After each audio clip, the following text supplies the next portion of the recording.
Okay, good evening, everyone. This is a Park and Rec Committee meeting for Monday, April 21st.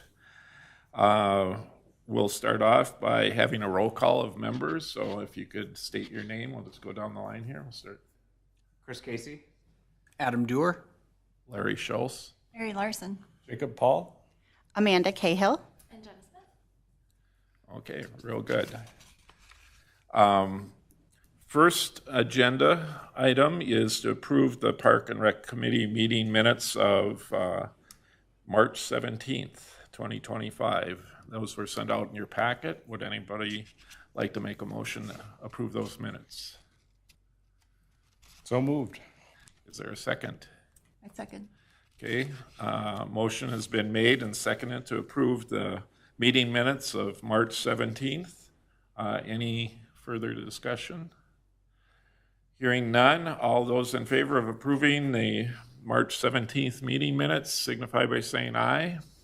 Aye. Aye. Opposed, say nay. Motion carried. Next item is petitions, proclamations, suggestions, complaints from citizens, committee members, or staff. Does anyone have anything they'd like to bring up this evening?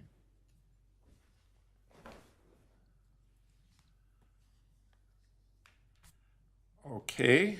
I have some updates. So just to kind of keep you guys informed of some things that are coming up. If you have paid attention to email on the last month, you should have received the spring and summer recreation guide. And so in this has lots of goodies for this summer, as well as registration. Registration for all things are currently open. In addition, we do have something that got rescheduled from what was originally advertised to this coming Friday. So if you yourself have any or know of anybody with toddler preschool age kids and you want to join us at the superhero party, that will be this Friday at the Victoria Recreation Center. So it'll be lots of fun with bounce houses, capes, all sorts of prizes and activities. So that'll be there from 5:30 to 7:30. We also, some exciting news for anyone who lives near the Deer Run Park area. We talked last year about a second wave of updates coming to that playground. So that was completed and finished being installed this past Monday. And so there's additional climbing features, different amenities, things like that, that would increase the capacity. Because one of the comments that we had received last year was that it was limited in terms of ages that could utilize the space. And so these new amenities expand it so kids of all ages can enjoy the space. It is open and accessible to the public now. So if anyone wants to check it out, that is out there. And then another community-wide event that's coming up is Victoria in Bloom on May 3rd. And so that'll be here downtown. There'll be lots of activities, music, interaction with downtown businesses, things like that. So we encourage you to come. Okay, wonderful. All right. Next item, we don't have any old business tonight. New business, as we do every year in our April meeting, there's a selection of chair and vice chair. This is for the 2025-26 year, beginning April 1st, I guess from now on till next March 31st.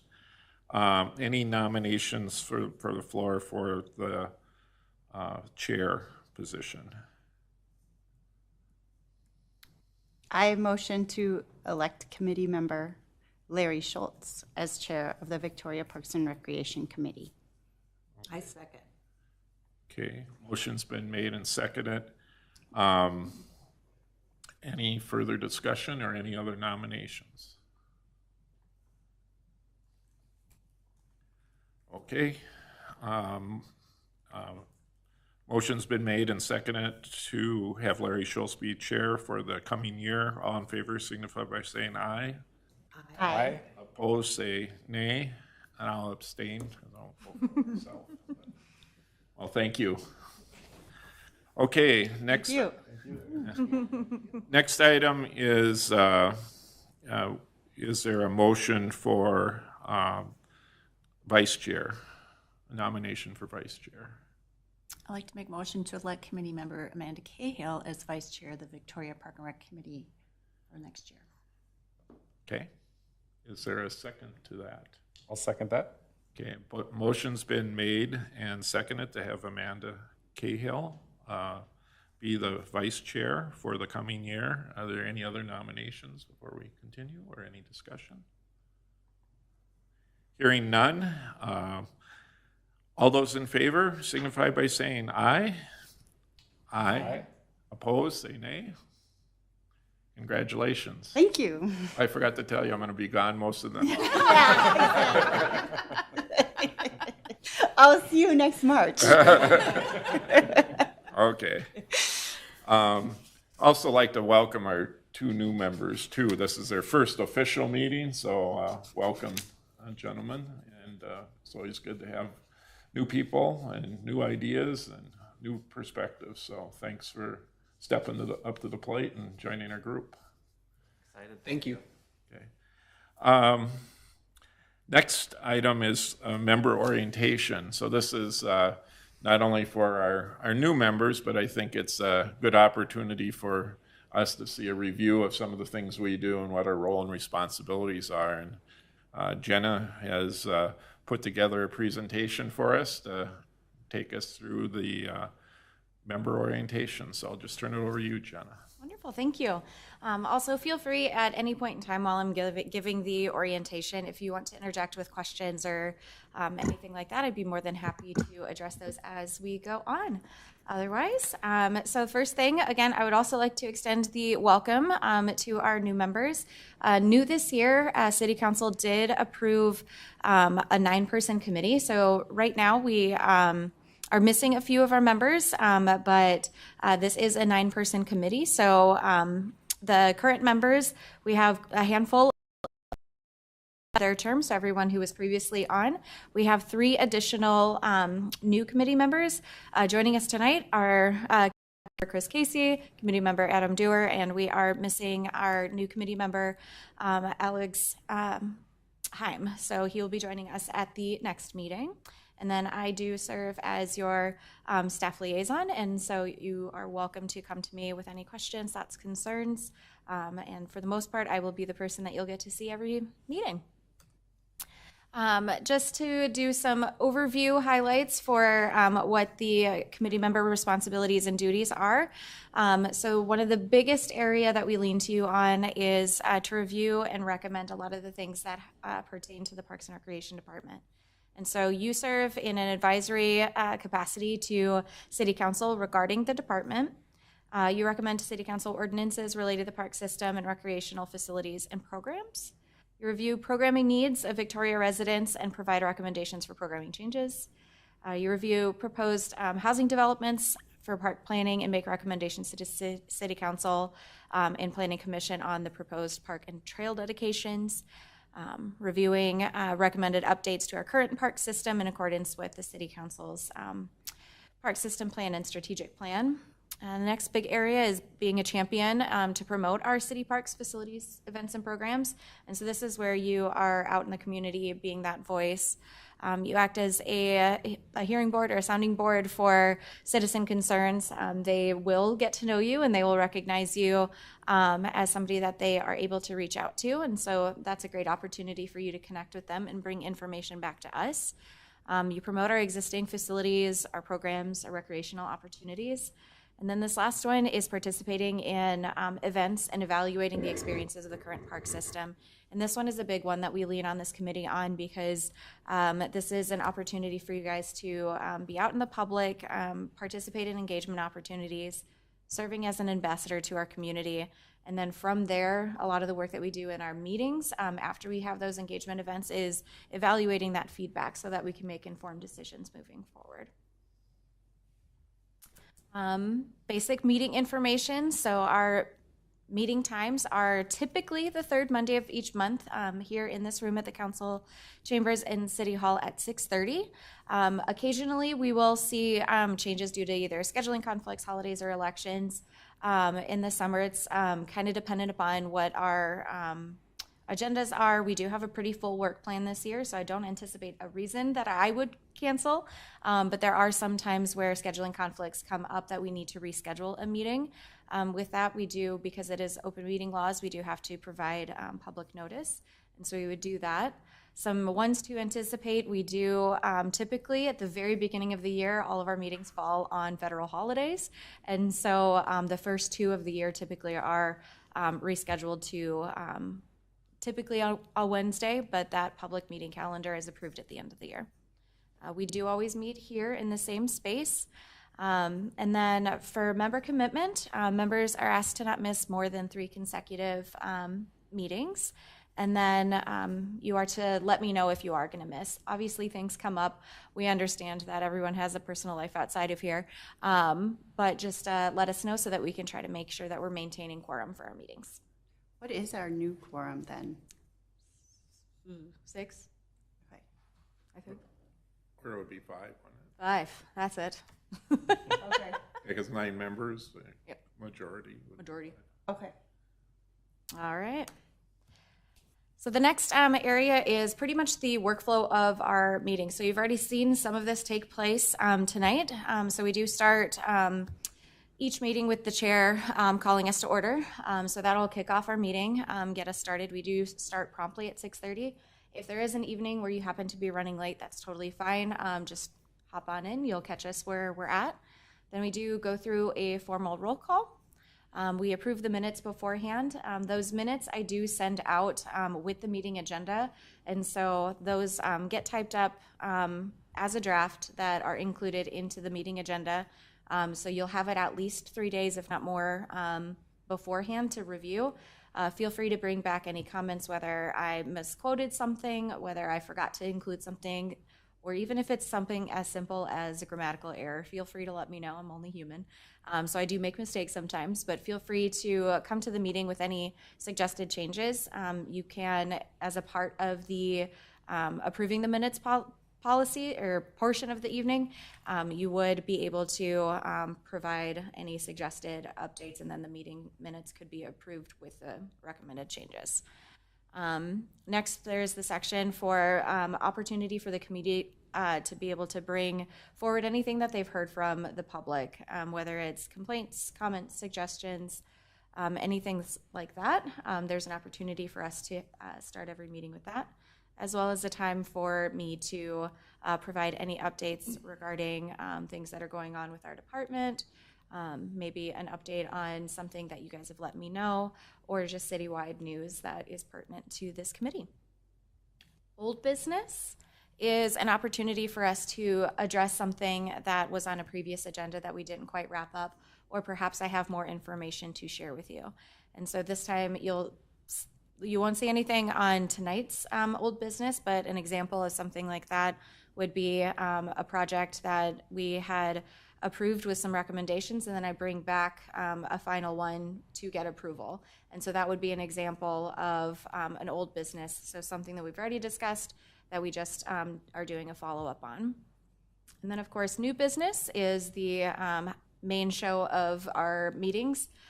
Sometimes it's one item of new business, sometimes it's multiple, but these ones will be included in that meeting agenda, as well as there will be an agenda report that will be attached to it. So it'll give you a brief highlight of what that agenda is in reference to.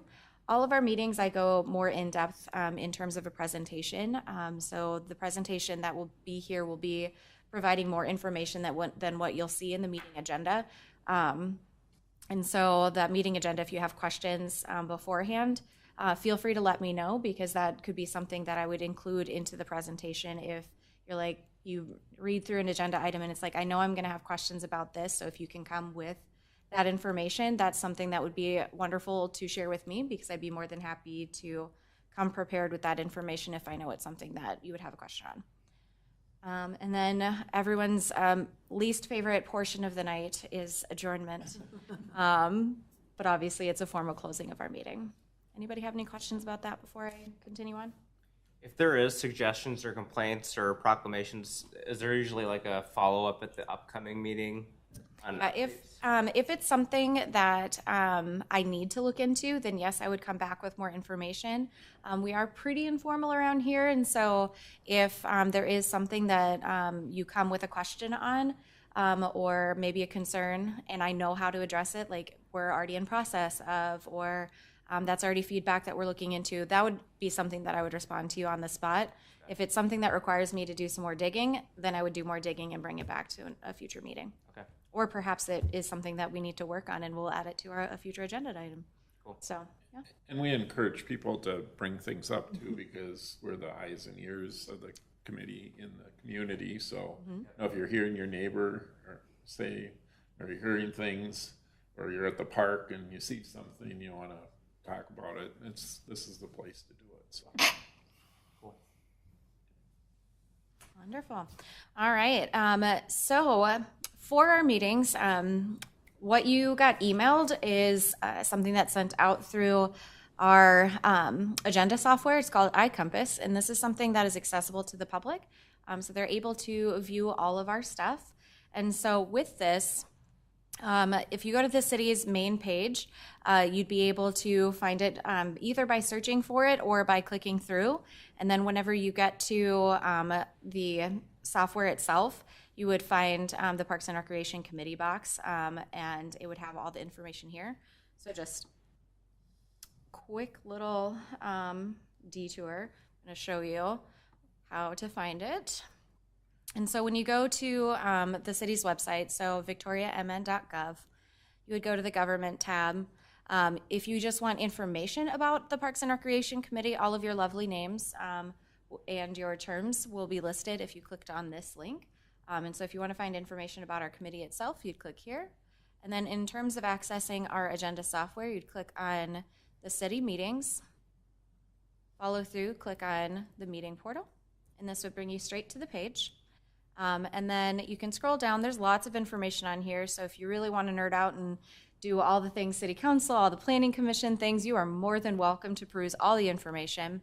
A quick way to get to the Parks and Recreation stuff is to click on meetings, and then that's where you find that box that I had showed you earlier. And then you can hover over the Parks and Recreation Committee title, and this will bring you to all of our history.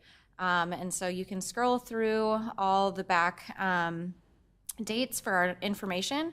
And so say you wanted to look back in October, you'll be able to see the agenda packet, as well as watch the video or read through the minutes for the meeting. And you'll be able to find this for all of our Parks and Recreation Committee meetings.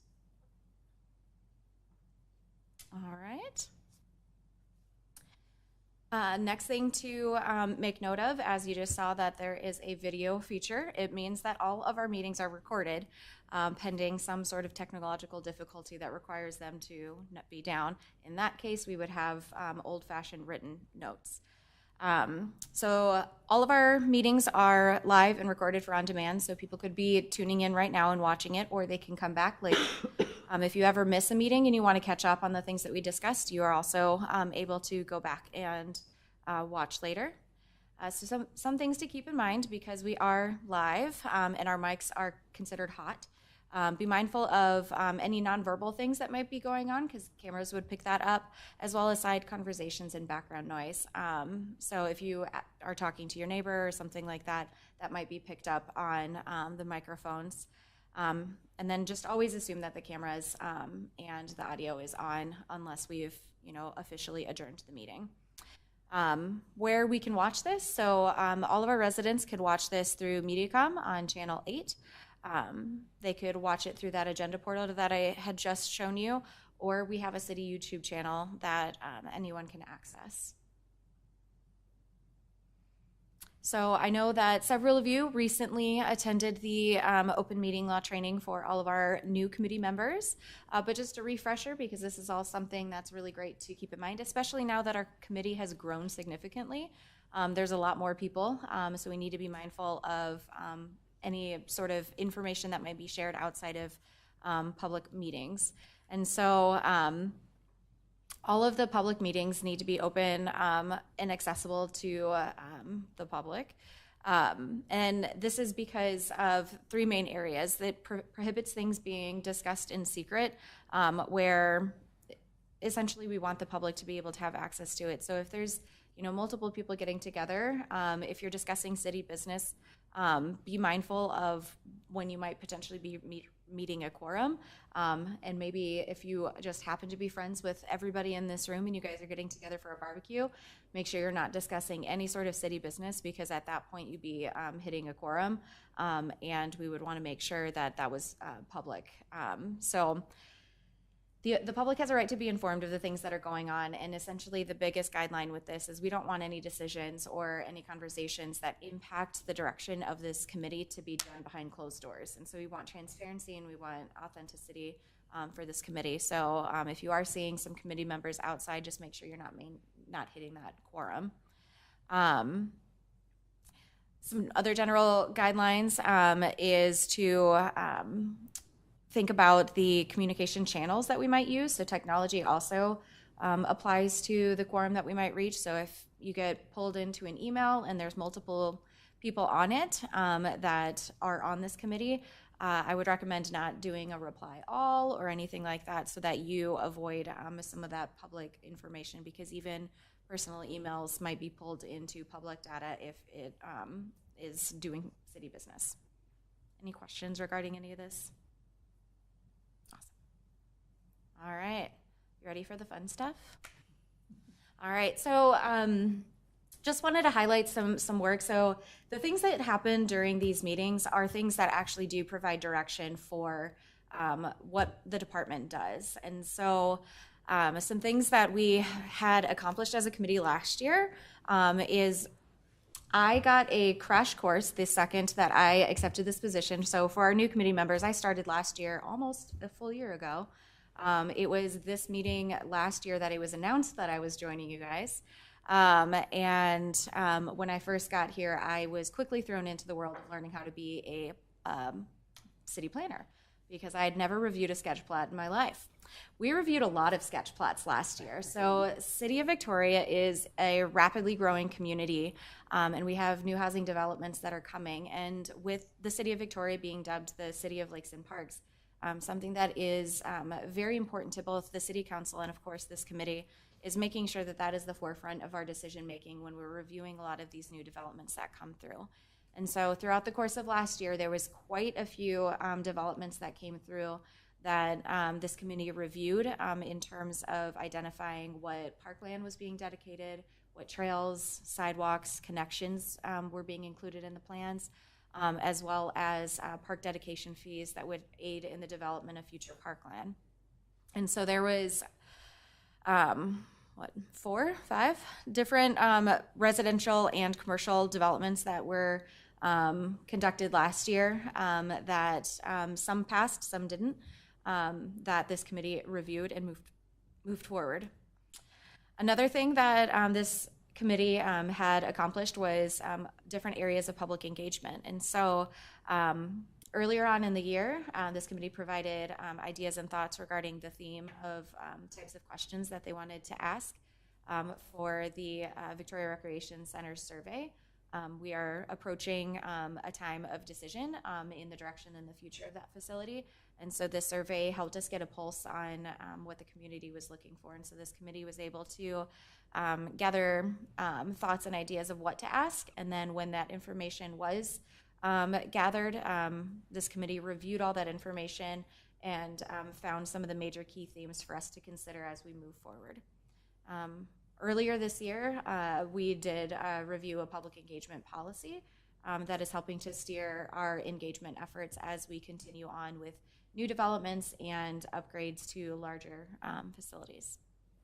This committee also reviews projects that are proposed. And so last year there was 2 Eagle Scout projects that were presented to this committee for review. One of them was a Gaga pit, and for any of you who've never experienced Gaga, it's a really fun game of confined pit where it's kind of a dodgeball-esque game, and it's really popular with the youth. And so one of the Eagle Scout groups did a project over at Rhapsody Park to install one over there, and that one was a big hit this past summer. Additionally, another Eagle Scout came forward with the idea to install 4 new community garden plots over at the Holy Family community garden site. And these ones are accessible. They're slightly smaller, which was a need that the community had expressed that they wanted. So this went forward, and they were able to finish that with ample time for us to be able to get it ready for the season. And good news is that the community loved it, and they are all already rented out for the year. And then a final one is the committee also reviewed recommendations regarding park signage that is coming up. That park signage is actually in place. So if you've been to any of our parks and you've seen a stake in the ground, that's because that is a proposed location for a site. Some of them are being modified slightly, but new park signs are going to be put up in our park system this year. And so it's going to allow for people to really know that they are at a Victoria Park. These signs are great. You guys provided lots of great feedback for what those will look like. And so those are some things that we did there. And then another big passion project for this committee is focusing on trail gaps. And so we reviewed the trail gaps that were previously identified, ensured the prioritization was correct based on the committee's needs, as well as the committee also added in a few more. And I will go in depth into that here in a little bit, because we will review all of those areas. But the big thing with that is, with us being such an pedestrian-friendly city, it's important to address those connections so that people can get through. And the ultimate goal is to make sure that people can travel throughout the whole city, regardless of what mode of transportation they're picking. All right. So, for our park system overview, as I said earlier, we are the City of Lakes and Parks. So what does that mean? So, for the City of Victoria, we do have 26 parks. 7 of them are larger neighborhood parks, 8 are smaller neighborhood parks, 2 are community parks, so like larger draws. We have a signature community park, regional park, an urban park like the downtown area here, and then 6 defined nature areas. And I will say that number is slightly different than last year, because we did sell that Tamarack overlook as a part of the Arboretum plan. And so that one is going to be considered, it's still a community amenity. It's just not a city-owned property anymore. We do have approximately 53 miles of trail and even more sidewalk throughout the entire city. Throughout all of Victoria, there's approximately 200 acres of parkland and 613 acres of open space. In terms of the overall city, this expands even greater when we include some of our other county partners, our privately owned operations, things like that. So the Carver Park Reserve increases our land use significantly. That is an amazing amenity that the City of Victoria has right in its backyard.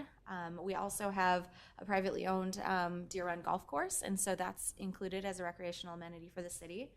And then the University of Minnesota's Arboretum is also located in part here, as well as a variety of privately maintained parks and playgrounds. Some unique features to the City of Victoria. We've got our Wasserman Lake Preserve, so you'll see that in the middle picture on the far right. This one is a very natural landscaped area. It had been redeveloped recently. It has 2 park shelters that, or one large one that has two areas that can be rented out, where the whole thing can be rented out. It has natural play spaces. It has a boardwalk that leads to the lake area. It also has a kayak launch there. So there's a lot of really wonderful nature amenities in that region. It's also home to some of our youth camps. And new this summer, we are going to be offering an outdoor workout program there. So if you want to join, work out at Wasserman, that's also happening there this summer. We also have Poppets Field, which is located at Lions Park, and that one is the home to the Vic. So if you guys are baseball fans, there's town ball that gets played there this year, and that schedule is already out. We also have the Charleston Thune Community Bandstand located right behind us, right outside Steiger Lane. That one, we host a variety of community events whether it be concerts in the park. We've got lunchtime tunes that happens there. Lots of exciting things that happen there as a part of downtown life. We also have the Kirklocken Park, which leads us directly into the Minnesota River Valley Trail. So just to kind of give you guys an overview of some of the national trends. So for those who were here last year, some of this will be repeated information, but something that is really important to us as a city is ensuring that our residents have access to a lot of amazing amenities throughout the city. And so there's numbers that we strive for, and we look to meet, if not exceed, our market cities. So these market cities will be ones that are comparable in size and population, things like that. But just to give you kind of an overall idea of what national averages are, smaller cities are, and then of course the ones that are closest to us. We are doing really great with our median number of residents per park. And so obviously, the areas that are a little bit more condensed, like major cities, things like that, that number tends to get significantly higher. So our residents do have a lot of access to parks. In addition, there's parkland. So this is more of like the natural spaces, things like that, green space. We do have about 18.2 acres per 1,000 residents in Victoria, and this is a little outdated based on the population since we are growing, but that number will not change much because we do have additional parkland that's being dedicated as a part of that growth. We also have approximately 611 residents per playground, which far exceeds our market cities and especially the national average. We've also got quite a large number of diamond fields. So we have a lot of associations that use our fields, which is home to a lot of the baseball leagues that the kids in the community participate in. And so we are doing almost double what our market cities are doing. And then median residents per tennis court. We do have really wonderful tennis courts located at the Holy Family Catholic School site, as well as a few community ones throughout the city. And we are also doing really great on that number there. And then in terms of basketball courts, we've got about a little over 1,500 residents per basketball court compared to the market cities of 2,700. And then in terms of our outdoor ice rink this past summer, we did not operate it because we are reevaluating the way that that's working. But we will be including this as a part of conversations for future park redevelopments and focuses as we are looking for winter activities. And so this is one area that we are looking to continue to improve. Still beating the national average, just not quite where our market cities are. So then moving on to what Victoria actually has, because we do have 26 parks, not everything could fit on this slide. So I will skip over this one fairly quickly to get to the back side. But we do have a wide variety of parks throughout the city. And so pretty much every neighborhood has walkable access to some sort of park amenity nearby. And so on this slide, you'll see the totals. So throughout the city of Victoria, we do have 14 ball fields. We do have our one community bandstand. We have 6.5 basketball courts, and the half is because there is one that is a half court. And then we have 2 bike fix-it stations in our trail system. We currently don't have a boat launch in the city. That is one thing that will be noted as our committee is continuing to meet this year as we talk about park spaces and amenities that we're lacking. We currently do not have a public waterfront access. We have, I forgot to update this number. We do have community gardens, and we will add in for a little bit more for that one. And then fishing pier, we do have 2 fishing piers here in the city. The one outdoor ice rink that was previously at Lions Park is still included in this list. We do have the 8 pickleball courts that are located right outside the Victoria Recreation Center. We have 7 park shelters. We We have 18 playgrounds currently. We do have some rain gardens that are more natural throughout the city. We have one skate park located at Lions Park. There are 3 snowshoe areas in the city, and these are in partnership with some of our community partners. We have 5 soccer fields and 11 tennis courts. And then in terms of some of that growth, we do have a few parks that are slated for construction at some point. The 2 most up-and-coming ones are the Huntersbrook Park and the Marsh Hollow Park. And so with that one, we do have public engagement events that are coming up this summer. And so in that lovely program guide that I shared, the very first page as you open it up is our Explore Together, Dream Together events. And that's what these public engagement events are referring to. And so we have those coming this summer that as Parks and Recreation Committee members, you are invited and encouraged to attend. The first one will be on Tuesday, June 24th, and this one will be focusing at and on the Huntersbrook Future Site Park. And then Tuesday, August 19th is at the Marsh Hollow Future Site, and we'll focus on the development there. As well as we have one that is focusing on trails that will be at the Noterman Trail on Tuesday, Wednesday, or on July 2nd. So Jenna, for those, are we going to like have not really a formal training, but are we going to discuss at a future meeting prior to those happening, like just so that we're prepared with any like question and answers that we may get? Yeah, so part of this is more so informal, just so you can be there to hear what people are saying and engage with the public. Because as friendly as I might be, they may not necessarily want to share the information with me. They might want to share it with the Parks and Recreation Committee member or their neighbor who happens to be going at this. And so some of it will be very informal and it'll just be conversations with you and the committee, but I can certainly go over maybe some more key points or maybe some things that we might need help with. Okay. And some of it will, the staff will be providing information on, I'm working on a community survey that will be going out this summer that will be talking about park developments. And the survey will focus on some of these areas, but it'll also talk about the park system at large. Because there's some things that might be able to go in these future developments, and then there's some stuff that we might want to consider in terms of overall park visioning. Because as we are talking about park replacements, new developments, things like that, we do want to look at it with a larger lens throughout how are we impacting the entire community, not just how are we impacting this one particular neighborhood. Because I will mention that the Huntersbrook Park and the Marsh Hollow Park are both just over 5 acres, so they're fairly large-sized parks. And so these are areas that we want to be able to really keep a good eye on, like, are they spaces for, potential fields? Are they playgrounds? Is that similar in size to Rhapsody?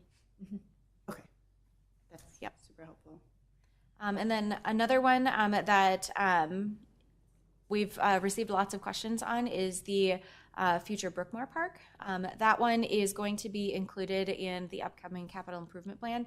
And so as of right now, there's not a specific timeline when that one will be conducted, but like all of our park developments, there will be public engagement that will happen beforehand. For this one specifically, we do need to secure funding for it. Both the Huntersbrook and the Marsh Hollow Park are included with park dedication fees. The Brookmore Park needs separate funding because it wasn't included with that. It was acquired through a different process. So that one will be done at some point in time. So if you do have residents that are asking regarding that one, it will be included in the capital improvement plan that will be completed later this year. Jenna, can you remind me where the Brookmore Park will be? Yes. So that one, it's in the Lennar development that's kind of off Cochia and Kerber Court. Oh, okay. I actually knew that one. You should be proud of me. Awesome. Yeah. So for example, for Huntersbrook, like at that session, would you have materials out that say like ball fields are possible. Oh, yeah. A full-size tennis court or a full-size basketball court is possible so that residents can react to like specifics. Okay. Yep, so a lot of examples of what could be possible in each of those locations will be a part of the materials that will be at these events.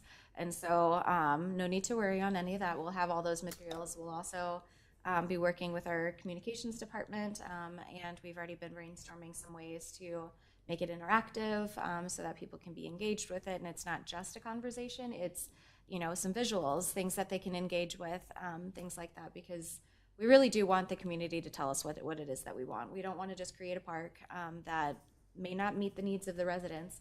And so as much engagement as we possibly can, the better. And so we want the kids to be involved too, because if there's stuff that they're seeing that they really want, we want to include that. So there'll be ways to engage through not just different methods, but for all ages. Okay. All right, any questions on that? Wonderful.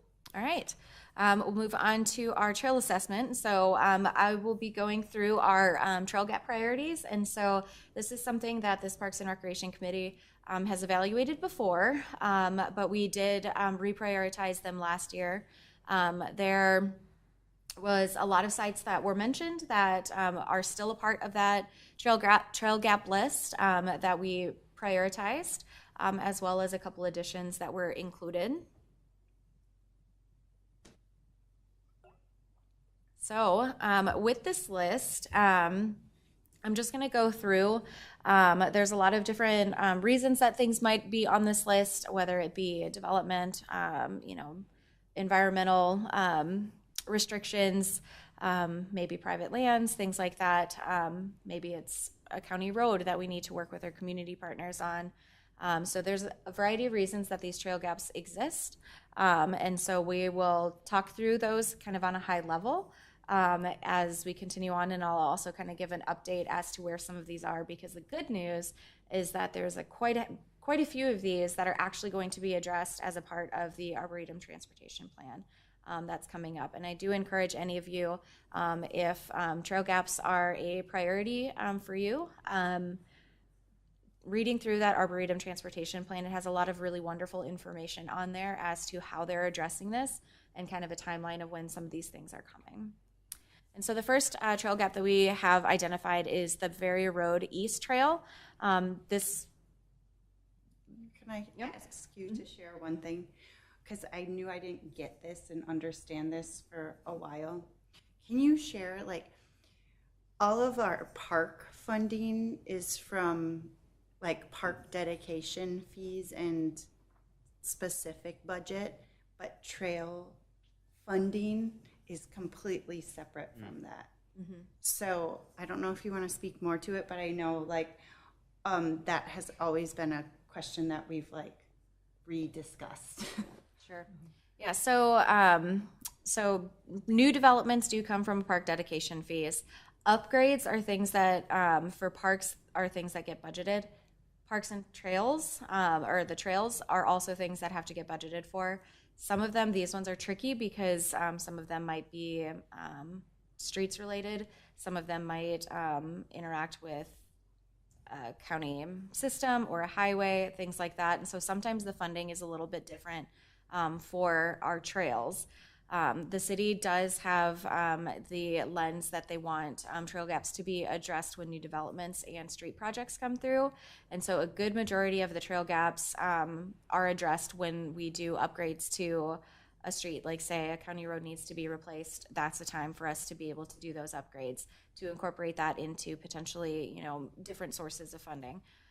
In terms of some of the maintenance that comes along with it, or things like that, those are things that we are working on a plan to kind of establish an ongoing thing. So that is something that I'm working with our finance and creating a plan to kind of address, which is slightly different than how it's been in the past.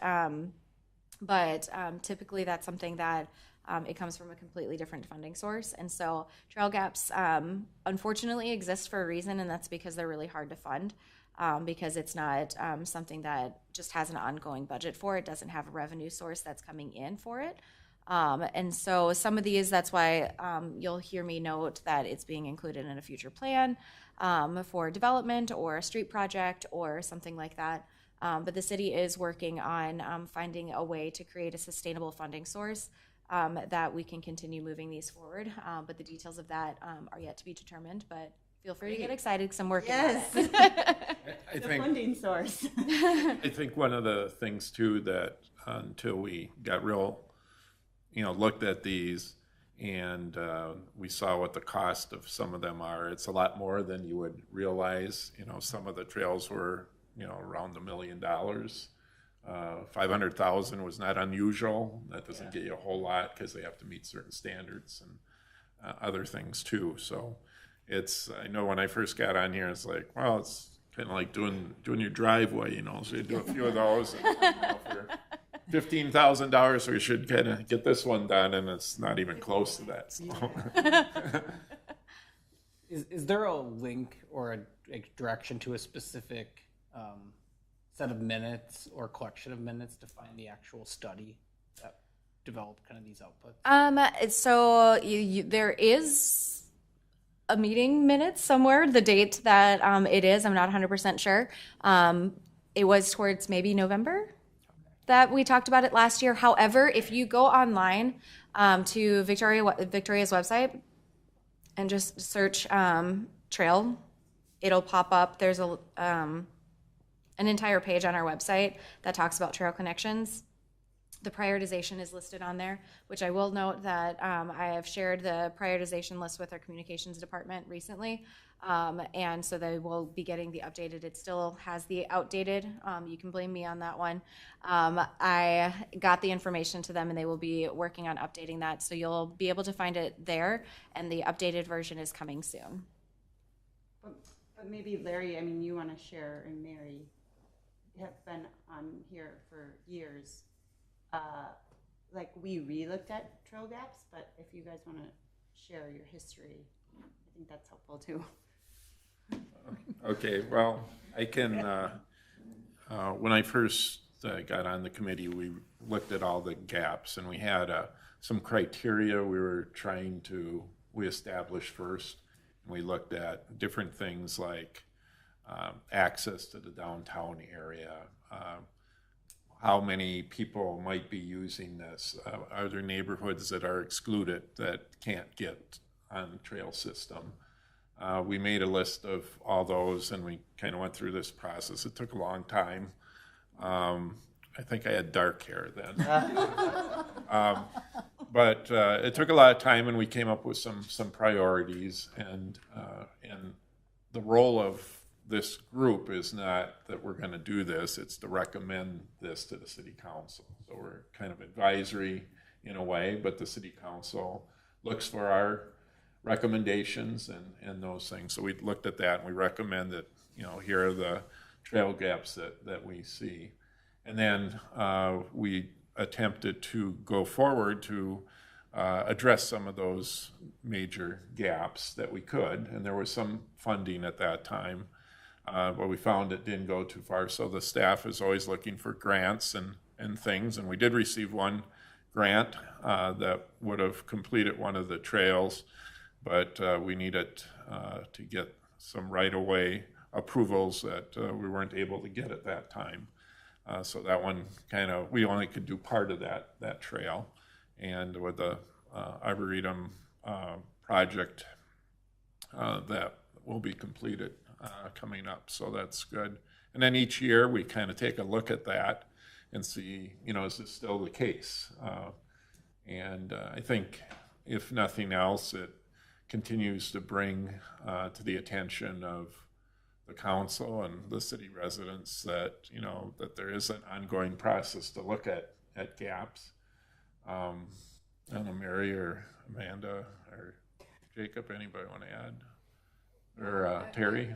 I've been on the committee 6 years, and I think we've had one gap completed in 6 years. So, it's a slug to get through them. But the one thing I'll just echo what Jenna's saying is the Arboretum Transportation Plan is going to take care of a few. And even like the project with the roundabout that's going in down on Victoria Drive and Pioneer Trail, the county's gonna put in some trails there to go up the west side of Victoria Drive. So, you know, when the county gets involved in some of those projects, then they're taking care of some of those trails. So sometimes you just have to be patient, and wait for those trails to be connected on somebody else's dime. But it's hard. It's expensive. And every year that we wait, the costs keep going up. But it's expensive. I had no idea how expensive it was. One of the things too, and Jenna mentioned this in her presentation, was that we look for when developments come. That's been the biggest so far. So we've actually knocked a few things off that list. So like Cochia Like Lane. Cochia was a huge connector. There was a trail done at Lions Park that was part of the, you know, some of the other work they were doing there.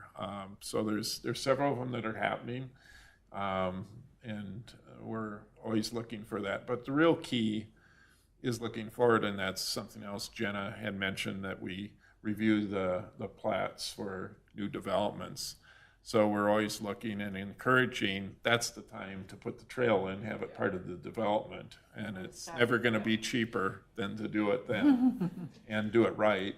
And so we've been very successful so far in all these developments that are coming, that there's trails part of that. So that will, people that are serving on a committee like this 25 years from now won't be talking about those trail gaps for those new developments, hopefully. So, But yeah, I mean, I would just say like, it probably goes back, I think, I like to go back to meeting minutes, Jenna said, if you're on there. Like, so I oftentimes bring work that we've done in the past to make sure that, like, yep, this is aligned with what we've done in the past. In Trail Gaps was way back in 2019. So like before I was even on the committee, I was following the work of this committee and like finding those initial prioritizations and stuff, like Larry said. And a lot of that initial work was, how is this connecting Victoria to other cities and other trail systems as well? So like we have all these neighboring cities that have trails coming in, and how are we connecting into them as well? But then also at the start of a meeting, like we have seen citizens come in, and that's most likely the reason that we see citizens come in is to advocate for their neighborhood trail connection. So because people have come in, then our most recent trail gap prioritization list included some additional spots. And like I said, I know I used to come in before I was on the committee as well. So. yeah, one last thing too is several community surveys have taken place, and some of those address the Yes. community park and rec things. And the first one that I was involved with, or was on the committee with, park or the trail gaps, was the #1 issue. And I think the last one that we had, it was like second after water amenities. So, so there's some big things to look at, and should be exciting times as our community grows, and we have opportunities to continue to improve our park system and trail system. When do we hear about like county projects? I know Victoria South's having a big transportation one in a couple of years. I think it's 2 years. Do we usually get a good amount of notice to maybe have conversations with the county too? It depends on our involvement with it. Sometimes it's a decision that's made.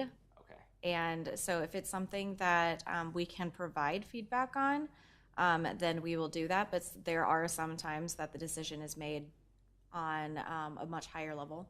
Okay. And so we might not necessarily have feedback on it. But one thing to rest assured is our city council also makes this a huge priority. And so even if it only stops at city council, they are pushing these forward as well. Okay. And so it's a big passion for them to make sure that we are addressing the connections. And anytime something is being done, we have like our city planning and engineering team That's the first thing that they do.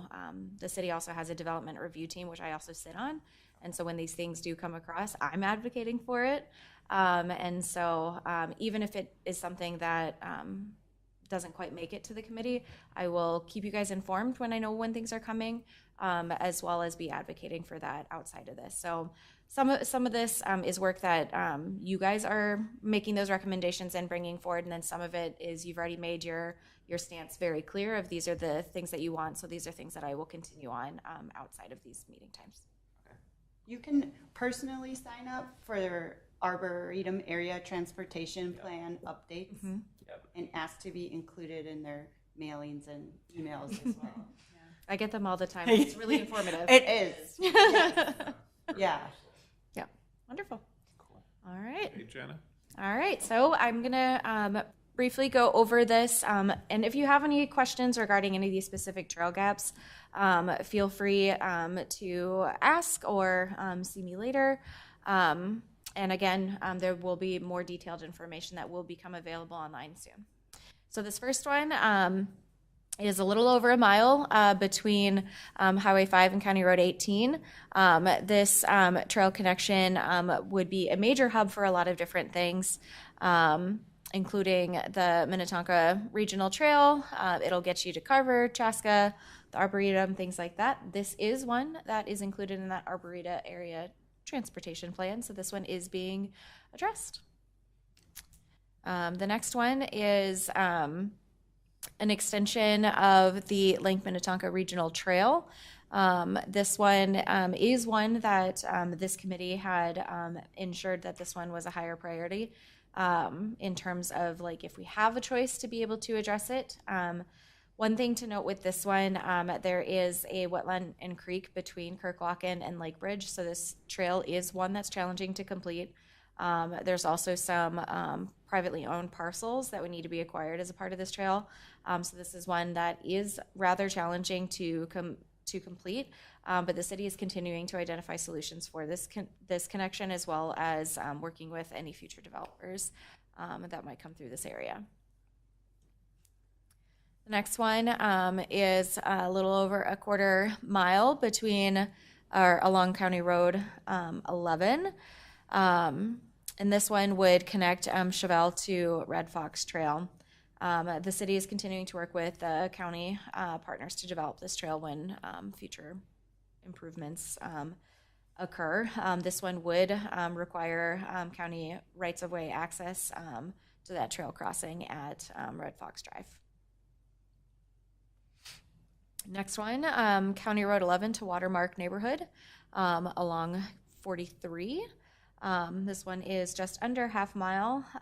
This portion of the trail, or a portion of this trail, was connected in 2023, 2024 from Greencrest Drive to County Road 11. And this is another one where we're continuing to work with our county partners to find a solution for. Next one is Bavaria Road West. This one is another one that's a part of this Arboretum Area Transportation Plan to be completed. So this one we are working with our county to be able to address this one. The next one is a portion of our trail. It technically, we discussed this one, it technically isn't a trail gap, it is a trail. So it does connect, it is just not paved. And so it does impact accessibility for certain types of traffic to go through. This one, we are working with the county. I had a conversation with our county partners last week that we want to try to find a way to take care of this. And so those conversations are continuing to be had in terms of how we can get that section connected through pavement. The next one is between Tellers Road and Marsh Lake Road. This one is another one that would require county rights-of-way access and multiple road crossings. And so there is a little work that needs to be done in order to be able to develop this portion of the trail. And we would be working with our county partners with this one as well. The next one is just a crossing, so it's not creating a brand new trail, but it is providing a safe crossing. This one, exciting news, it is also being included in the Arboretum Area Transportation Plan. So an underpass is being created for this one. The next one is on Earling Acres North. This one is a stretch of land that is also being included as a connection as a part of the Arboretum Area Transportation Plan. I'm getting tongue-tied saying that so many times. But it's great news. It's being done. It's being included. So I am so excited when we can redo this prioritization list and cut all those out. All right, the next one is a connection along Highway 7, and it would connect some neighborhoods that would give them some safe crossings. So we are supporting a City of Shorewood's legislative bonding request for a corridor study of this area. So we don't have any identified ways to be able to address it quite yet. But this study would help secure potential funding to be able to provide that safe access and any improvements for future projects along this area. Next one, and this one was the previous final of the last prioritization list. So the next two after this one are brand new. This one is a stretch along Auburn Drive, or connecting to Auburn Drive, and this one is going to be a section that is going to require quite a bit of work because it's going to be a part of a major project in that western development area. So roundabout area is going to be popping up, so feel free to check that road developments because that will be included in that project. Next one is a new one. Excuse my drawing here, it's not as fancy. But this one is connecting that Waterford neighborhood to Rolling Acres. And so this one is also something that would have to be working alongside regional partners because of Highway 7, but this is something that we will take into consideration as we continue on, and especially when road improvements occur. Then the final one is a safe crossing that has been brought up. So this one, it would be a safe crossing at Woodstone Drive to connect that Watermark Trail. All right, any questions about that before I move on to our last portion? How much of these usually have like wide shoulders on the road? Have we analyzed that before too, or is it usually just a sidewalk? I'm sure you've looked at it, but A lot of them actually have really deep ditches, and so a part of our problem is you might have to build a boardwalk through the wetland, and you've got deep ditches, and that's the engineering part of it is why it gets to be really expensive. okay. That's why we get into the $500,000 to millions of dollars. Yep. Yeah, and so, and also, I don't know the language, but like these are considered more trails, so it's not like a neighborhood. So in language terms, like a neighborhood sidewalk is like the white sidewalk that like neighbors, you have to shovel off. Yep. These trails are like city maintained, larger. They now have a larger width requirements, right? And different types of pavement as well. So it's bituminous paving rather than concrete, which concrete and our trails do use different types of machines to take care of them, and they are different to maintain. And so that's something to keep in mind. So sidewalks are definitely connections, but trails are the ones that are maintained by the city or our community partners, depending upon what they are. Cool. Okay. Yeah, I was just going to add, if you're curious, one or two of these is sort of part of the Carver County plan for they call it the Southwest Regional Trail. It would connect like Lake Minnetonka Regional Trail to the Minnesota River Bluffs Trail, Victoria to Chaska. So they've been working on that for, I think, 15 years now. But they just updated the master plan in 2022. And so there's a lot of information on their website about that. Which are those? Well, it would be the one we moved to number 2 is potentially part of that. I don't know. That was the number 2 one. Yeah. And then, that one. because they're trying to figure out how to connect the Lake Minnetonka Regional Trail down to basically Wasserman. And so that's part of that. And then the other one that's by Wasserman would also be part of that. What's the timing of that? Have any idea? Yeah. Someday. I'll be able to be an old folks home by then. You know, the key to all this is, you know, we go through this process, and while it isn't necessarily going to happen tomorrow or next year even, there's a plan. So when staff has discussions with community partners or partners in the area, or opportunities come up, it's like, oh, we can kind of kill two birds with one stone here.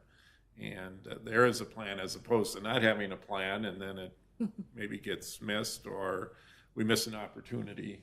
So it's good to have a good planning process.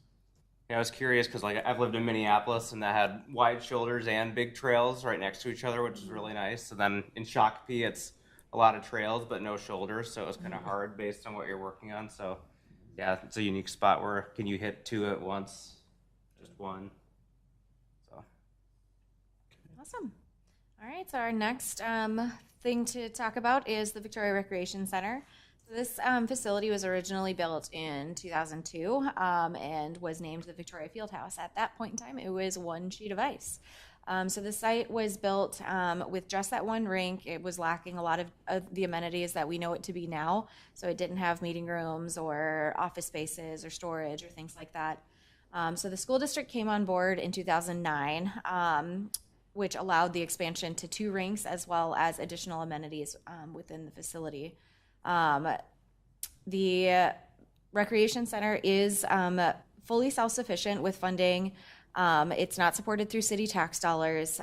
It's funded entirely through revenues from rentals, from memberships, and the partnership with the school district, which gets revenue from their rentals, their lease agreements, as well as tax dollars that the school district gets. The city owns the building, but it is co-maintained between us and the school district. We maintain the recreation center side of it, so the gymnasium, multi-purpose room, fitness center, things like that. And then the school district operates the 2 ice rinks. This contract that we have with them currently is set to expire in 2032, but we may see some additional changes come forward as the Chanhassen Bluffs Community Center was recently passed.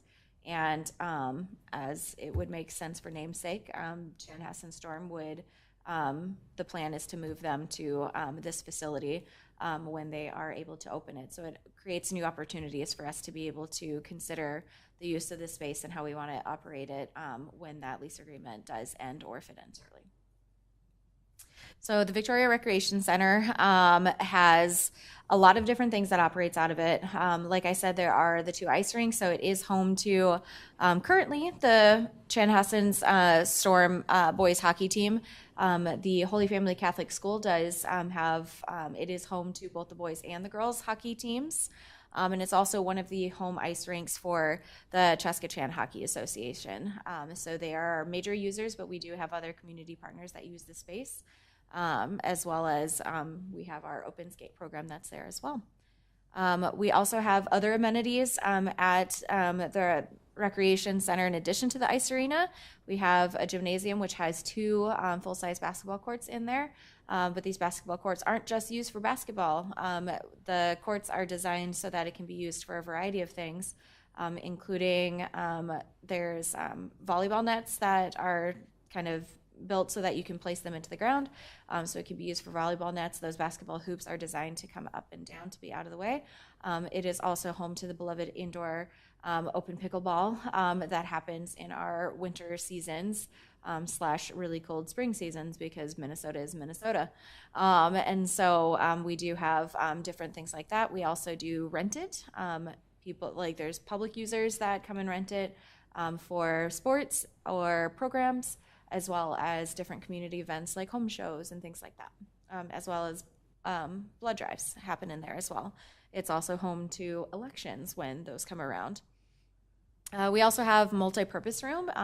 This one is a large open space that can be partitioned off into 2 rooms, so that's why you see the A and the B. And this one used to be home to a daycare on site. It is not operated that way now, but it does host a variety of programs, events, fitness opportunities, things like that. It also has a really great outdoor connection straight from that room.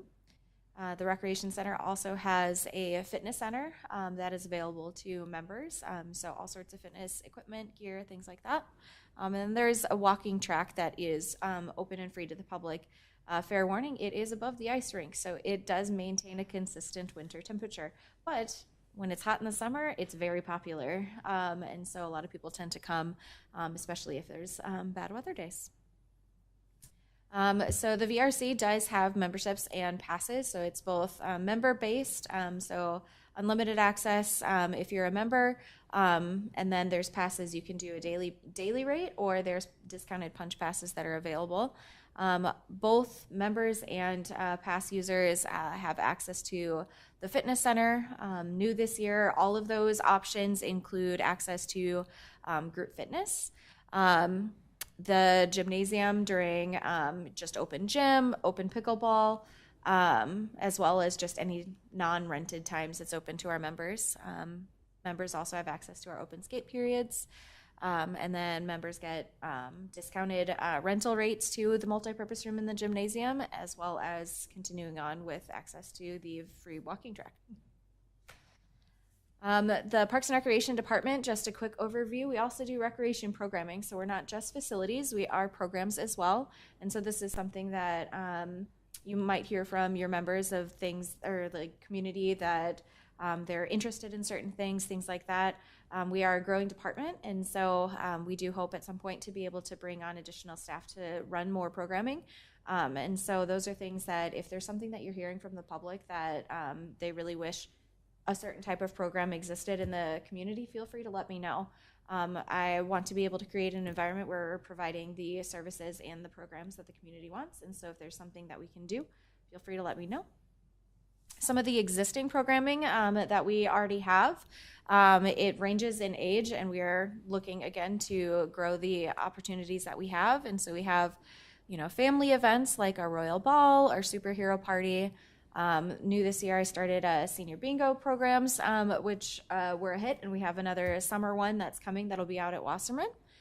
We have a variety of youth camps, some that are run independently by us, some that are in contracts with community partners, and some that are through private contracted instructors. We've got open pickleball, like I had already mentioned. We offer a variety of art, technology, and enrichment classes at the rec center. There's a lot of community events that's done throughout the city that is offered, and then there's more that I'm sure that I forgot. Last thing is looking forward. So if you have reviewed our work plan, there's a lot of wonderful things that are on there. And so some of the things that we're looking forward to accomplishing as a committee this year is some of those park engagement for park projects.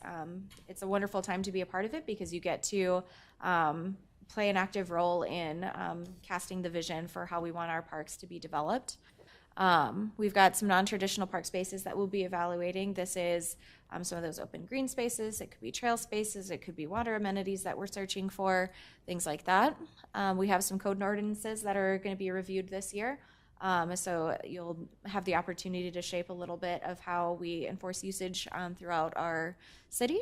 As well as a continued conversation on the Victoria Recreation Center. So as we do approach that end of that contract, we will be transitioning to how we are going to be maintaining that facility long term.